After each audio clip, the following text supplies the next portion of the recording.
அனைவருக்கும் வணக்கம். சுப மாரிமுத்து திருப்பூரிலிருந்து இந்த பதிவு உங்களுக்காக. இன்றைக்கு ஒரு அற்புதமான ஒரு சூட்சமத்தை இன்றைக்கி உங்களுக்கு நான் சொல்லித்தரப்போகிறேன். வாழ்க்கையில் கஷ்டப்பட்டு இருக்கக்கூடியவங்க இந்த பதிவை கண்டிப்பாக நீங்கள் பார்க்கலாம். அப்போது ஒருத்தருடைய ஜாதகத்தில் நட்சத்திர ரீதியாக தான் வாழ்க்கை இயக்கிட்டு போகுது. அப்போது எந்த நட்சத்திரக்காரர்களோட ஒரு நட்பு இருந்தால் வாழ்க்கையில் ஜெயிச்சு போகலாங்கிற ஒரு பதிவை இந்த சூட்சமத்தில் இடைவிடாமல் பாருங்கள்.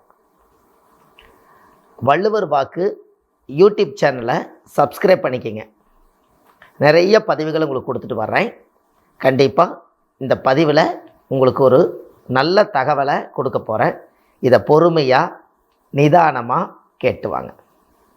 சரி, சித்திர நட்சத்திரத்தில் பிறந்தவர்களுக்கு என்ன யோகம்னு பார்க்கலாம்.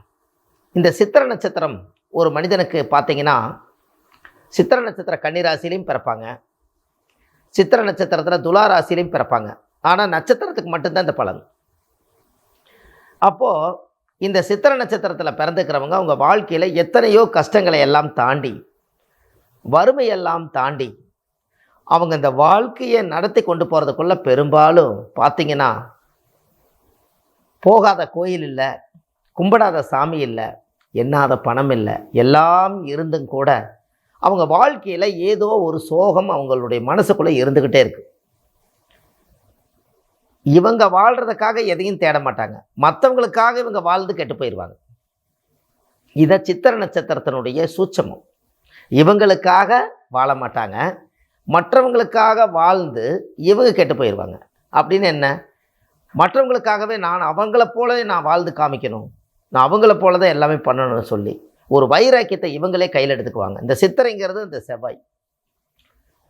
அவங்க சிறு வயசுலேருந்தே பார்த்தீங்கன்னா தாய் தந்தைகளுடைய பேச்சை கேட்குற மாதிரி இருக்கும். ஆனால் பார்த்தீங்கன்னா கொஞ்சம் அப்படியே அவங்களோட புத்தியில் தான் அவங்க வேலை செய்வாங்க. அவங்க அவ்வளோ சீக்கிரம் யாரையும் நம்ப மாட்டாங்க, நம்புனா கைவிட மாட்டாங்க. இந்த ரெண்டு தான், எஸ்ஆர் நோ. இதுதான் இவங்ககிட்ட இருக்கிற விஷயமே.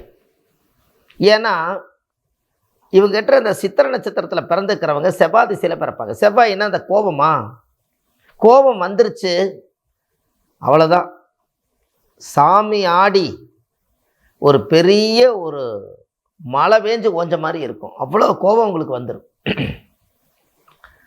அதே போல் பாசத்தை காமிச்சிட்டிங்கன்னா அந்த பாசத்தில் இருக்கக்கூடிய அந்த தன்மை புரிஞ்சுக்காத அளவுக்கு அளவில்லாத பாசத்தை கொடுத்துருவாங்க. இந்த ரெண்டு விஷயந்தான் உங்களுக்கு தெரியும். நடுமையே அவங்க நிற்க மாட்டாங்க. அப்போது அவங்க சிறு வயசுலேருந்தே அவங்க கல்வியில் கஷ்டப்பட்டு படிக்கணும், இடையில தடைகள் நிறையா வரும். இது எல்லாமே அவங்களோட வாழ்க்கையில் இருக்கும். திருமணத்துக்கு அப்புறம் அவங்களுடைய சுதந்திரம் போயிடும். அதுக்கு முன்னாடி வரைக்கும் செல்லப்பிள்ளையாக இருப்பாங்க அவங்க வீட்டில். திருமணத்துக்கு அப்புறம் அவங்களுடைய சுதந்திரத்தை என்னமோ நான் இழந்த மாதிரி இருக்கிறேங்க, யாருக்காக வாழணும்னு எனக்கே தெரியல, இப்படியெல்லாம் அவங்களுக்குள்ள ஒரு ஆதாரம் இல்லாத வாழ்வாதாரம் இருக்குது. என்னமோ அந்த நட்சத்திரத்தினுடைய குணங்களில் பிறந்தால் அதை அனுபவிச்சுத்தானே ஆகணும். இந்த வாழ்க்கையில் அவங்களால வெளியில் சொல்ல முடியாமல் உள்ளத்தில் அழுகிறது, வெளியே சிரிக்கிறது, தன்னோட வேதனை தனக்குள்ளேயே மூடி வச்சுக்கிட்டு இன்றைக்கி சரியாயிரும் நாளைக்கு சரியாயிரும்னு அவங்க வேஷம் போட்டே வாழ்ந்துட்டுருப்பாங்க. அவங்ககிட்ட கதை கேட்டீங்க முக்காடு போட்டு அழுவாங்க. அவ்வளவு சோகத்தை மனசுக்குள்ளே நெஞ்சில் வச்சுட்டு தான் ஆணாக இருந்தாலும் சரி பெண்ணாக இருந்தாலும் சரி அவங்க ஒரு சில தவறுகள் பண்ணிட்டாங்கன்னா அந்த குற்ற உணர்வு அவங்களவே கொள்ளும். அதனால் அவ்வளவு சுலபமாக அவங்க தவறு செய்ய மாட்டாங்க. அப்படி தவறு செஞ்சாலும் அவங்க மாட்டிக்குவாங்க. அது ஒரு குழந்தை மாதிரி. சித்திரைனா செவ்வாய் ஊட பிறந்த சகோதரிகளுக்காக நிறைய செஞ்சு வாழ்க்கையில் கெட்ட பேர் எடுக்கக்கூடியவங்க. நல்லதுன்னு போனால் கெட்டது, அள்ளி கொடுத்தாலும் கள்ளின்னு கெட்ட பேர், உன் கை உப்பும் கூட உரைக்கலை, இந்த மாதிரி தான் சித்திர நட்சத்திரக்காரருடைய வாழ்க்கை இருக்கும்.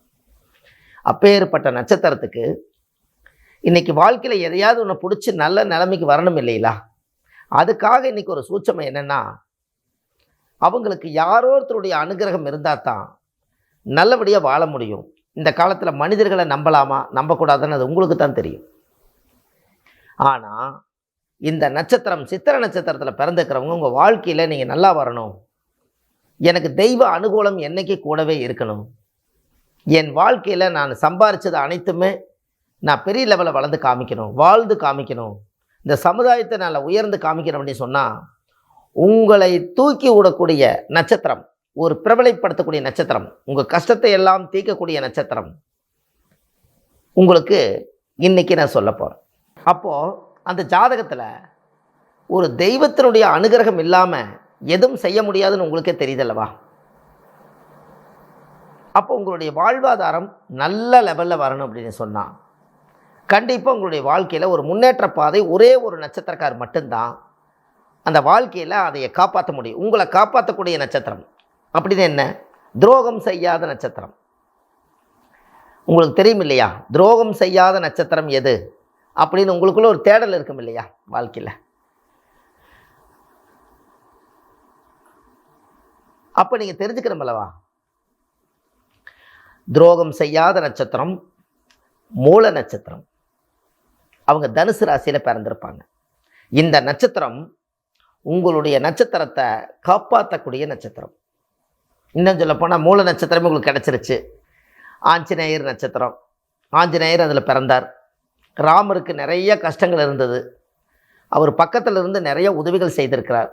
அவர் பக்கத்தில் இருக்க வரைக்கும் ராமர் மானசீகமான சீடரே ஆஞ்சநேயர் தான்.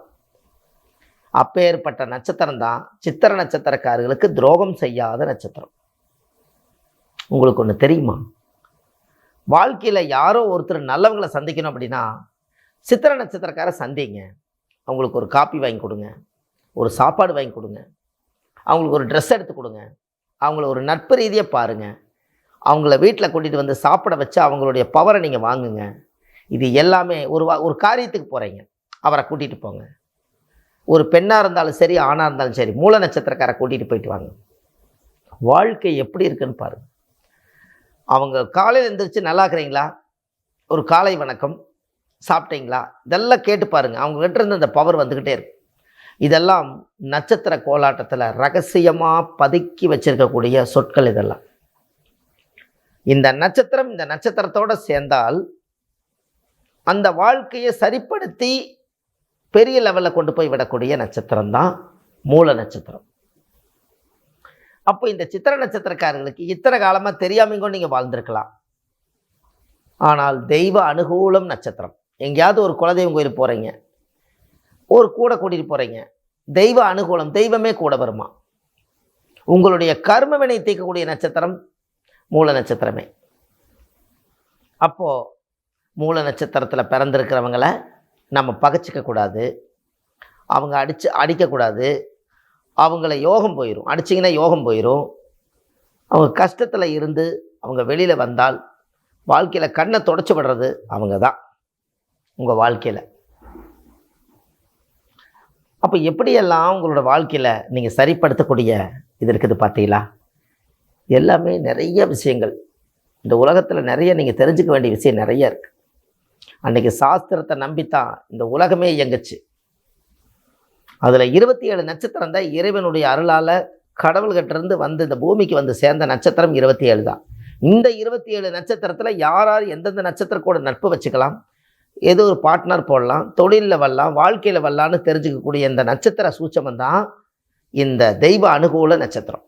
அப்போ சித்திரை நட்சத்திரக்காரி இனிமேல் அவங்கள நீங்கள் பாருங்கள், மூல நட்சத்திரத்தில் நீங்கள் யாராவது பிறந்திருந்தா அவங்க ஏதாவது ஒரு வழியில் கனெக்ட் ஆகியிருக்காங்களான்னு பாருங்கள்.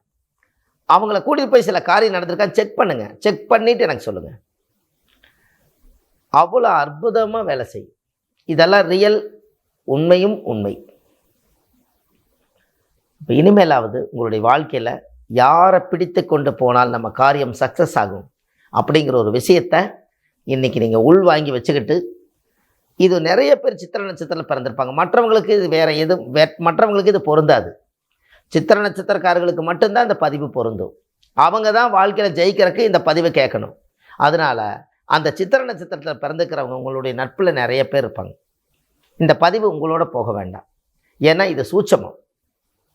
கிட்டத்தட்ட எத்தனையோ ஆண்டுகளுக்கு பிறகு பழைய நூல்களில் ரகசியமாக சித்தர்களும் முனிவர்களும் ரிஷிமார்களும் பழைய ஓலையிலிருந்து எழுதி அதை தமிழாக்கம் பண்ணி அதன் மூலிமா உயிரோட்டமாக இன்றைக்கி இந்த நட்சத்திரத்தை பற்றி சொல்கிறதுக்கு கடவுளுக்கு ஒரு நன்றி சொல்லிட்டு உங்களுக்கு நான் அந்த பதிவை கொடுக்குறேன். அது உங்களோட இருக்கக்கூடாதுன்னு எதுக்காக சொல்கிறேன்னா, இந்த உலகம் ரொம்ப பெருசு. நீங்கள் மட்டும் சித்திரை நட்சத்திரத்தில் பிறந்திருக்க மாட்டீங்க. இன்னும் எத்தனையோ பேர் உங்களை சார்ந்தவங்க இருப்பாங்க. அவங்களுக்கும் இது தெரிஞ்சா அவங்களும் மூல நட்சத்திரக்கார ஒரு நட்பு வச்சு அவங்க வாழ்க்கையிலே வெற்றி அடைஞ்சதுக்கு இதுதானா காரணம்னு இதை வச்சு தெரிஞ்சுக்குவாங்க இல்லைங்களா? அதனால் கண்டிப்பாக நீங்கள் இந்த நட்சத்திரத்தை நீங்கள் ஒரு அற்புதமாக அவங்கள பகையில்லாமல் ஒரு நட்பு நட்சத்திரமாக வச்சுக்கொண்டு அவர்களுடைய வாழ்க்கையில் இவங்களை பிடித்துட்டு போனால் நம்மளுடைய மன வாழ்க்கை நல்லா இருக்குங்கிறத நல்லா உணர்ந்து இதை கண்டிப்பாக செய்யுங்க. உங்களுடைய வாழ்க்கையில் இந்த நட்சத்திரத்தினுடைய பரிகாரங்கள் நிறைய சூட்சமங்கள்லாம் இருக்குது. இந்த சித்திரை நட்சத்திரக்காரர்களுக்கு வாழ்க்கையில் 2-3 கர்ம வினைகள் இருக்குது. அந்த கர்ம வினையெல்லாம் அந்த ஜாதகத்தில் தான் இருக்குது. அது எல்லாம் உங்களுக்கு தனிப்பட்ட முறையில் அந்த கருத்துக்களெல்லாம் நான் உங்களுக்கு நிறைய பதிவுகள் கொடுக்குறேன். சாதாரண விஷயம் இல்லை, இதெல்லாம் ஆழமான விஷயம். இந்த விஷயத்துக்குள்ளே நீங்கள் போய் இந்த நட்சத்திரத்தை பிடிச்சி நீங்கள் ஜெயிச்சாச்சுன்னு சொன்னால் ஒவ்வொரு காரியமும் இப்படி வச்சு நீங்கள் செஞ்சு பழகிட்டீங்கன்னா உங்கள் வாழ்க்கையில் தெய்வம் கூடவே இருக்கும்.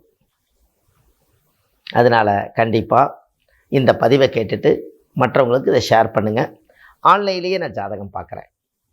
நீங்கள் பிறந்த தேதி நேரம் டைம் கொடுத்தா போதும், ஆன்லைன்லேயே ஜாதகம் கணிச்சு உங்களுக்கு தெளிவாக உங்களுக்கு இந்த விளக்கத்தை கொடுக்குறேன். வள்ளுவர் வாக்கு அப்படின்னு யூடியூப் சேனலில் போனீங்கன்னா ஒரு 1000கணக்கான பதிவுகள் நிறைய கொடுத்துருக்கேன். ஒரு ஜாதகத்தை எப்படி துல்லிதமாக கணிச்சு வாழ்க்கையில் நீங்கள் உங்களை பற்றி நீங்களே தெரிஞ்சுக்கிறதுக்கு என்ன வழின்னு அந்த பதிவில் 1000 விதமான பரிகாரங்கள் நிறைய கொடுத்துருக்கேன். இதெல்லாம் நீங்கள் போய் வள்ளுவர் வாக்கு யூடியூப் சேனலில் போங்க, சுபம் மாரிமுத்துன்னு யூடியூப்பில் போட்டிங்கனாலும் என்னோடய பதிவுகள் வரும். இதெல்லாம் கேட்டுக்கொண்டு உங்கள் வாழ்க்கை நலமாக வாழ வேண்டும் என்று சொல்லி அடுத்த பதிவில் உங்களை சந்திக்கிறேன். உங்கள் அன்புள்ள சுப மாரிமுத்து.